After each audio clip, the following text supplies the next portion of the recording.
suis très honoré, donc je suis quand même David Bièvre du Centre de recherche de la Gendarmerie nationale. C'est un centre de recherche qui a été créé il y a 16 ans, qui travaille sur le post-quantique, donc vous voyez qu'on est déjà sur des innovations très prometteuses.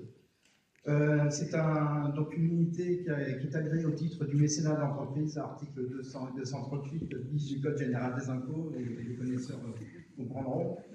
Nous avons 2 chaires de recherche, une chaire en histoire et une chaire en humanité numérique, qui marche très très bien parce que c'est une chaire dans laquelle nous arrivons à faire communiquer entre eux des chercheurs issus des sciences sociales, issus des sciences de l'ingénieur et issus donc des sciences fondamentales, donc ça marche très très bien. Et nous animons donc, parmi toutes nos thématiques, nous animons des parcours doctorants, déjà en interne au sein de l'institution, puisque nous avons une communauté de la recherche de plus de 330 personnes.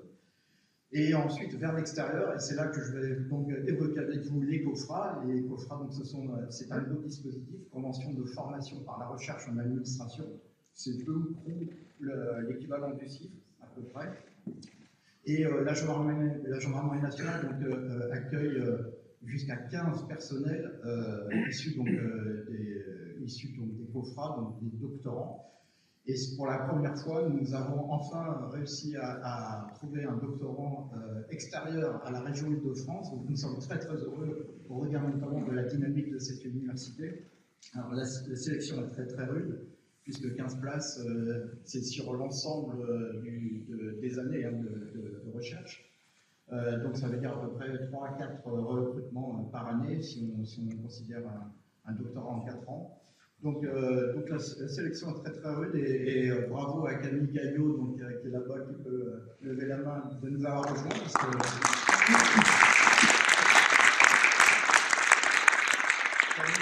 Camille a donc rejoint, elle est donc salariée de la gendarmerie, donc elle est personnelle de la gendarmerie.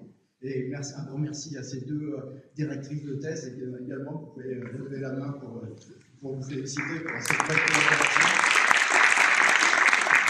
Donc, une 3e chaire est en cours de création, ce sera, j'imagine, la dernière, puisque nous avons 30 personnels, un tiers d'effectifs dédiés à la recherche, soit des personnels habilités à diriger des recherches, soit des doctorants, soit des docteurs.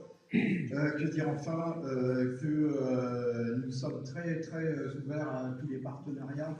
C'est une dynamique là aussi que nous continuons à développer. Nous en avons très très nombreux partout en France.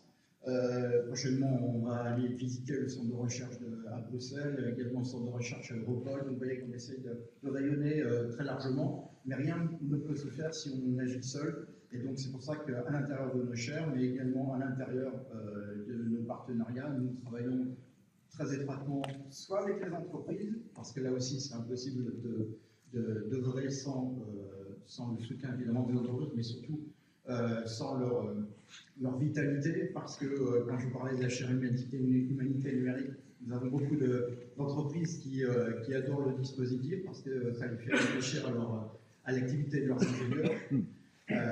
Voilà, et donc au sein de nos chaires et également donc, du centre, nous avons de nombreux partenariats. On fait intégrer beaucoup d'universités. Tout à l'heure, j'entendais parler de l'IEP de Fontainebleau, qui est un IEP avec lequel on travaille au quotidien, puisque nous sommes voisins entre Melun et Fontainebleau.